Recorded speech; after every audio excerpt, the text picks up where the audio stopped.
Chairman জনাব তারেক রহমানকে দেখার অনেক আকাঙ্ক্ষা আমাদের, এই জন্য আমরা 3 দিনের যাবত এখানে অবস্থান করছি।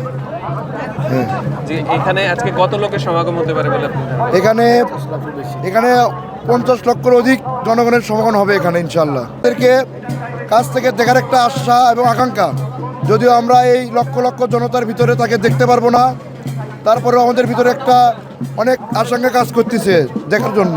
হ্যাঁ, ধন্যবাদ। আপনি কখনো দেখছেন তারেক রহমানকে সরাসরি? না, আমরা এখনো তারেক রহমানকে সরাসরি দেখিনি, যদিও তিনি 17 বৎসরের বাইরে, আমরা ওইভাবে তারেক রহমানকে দেখিনি। আমাদের ভারপ্রাপ্ত চেয়ারম্যান জনাব তারেক রহমানকে দেখার অনেক আকাঙ্ক্ষা আমাদের, এই জন্য আমরা 3 দিনের যাবত এখানে অবস্থান করছি। হ্যাঁ, যে এখানে আজকে কত লোকের সমাগম হতে পারে বলে আপনি ধারণা?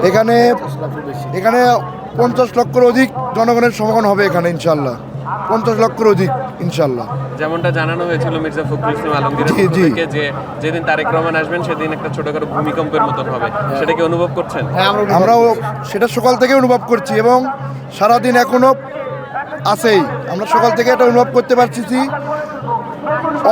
মানে কোটি অর্ধেক 50 লক্ষর বেশি লোক এখানে চলে আসবে ইনশাল্লাহ।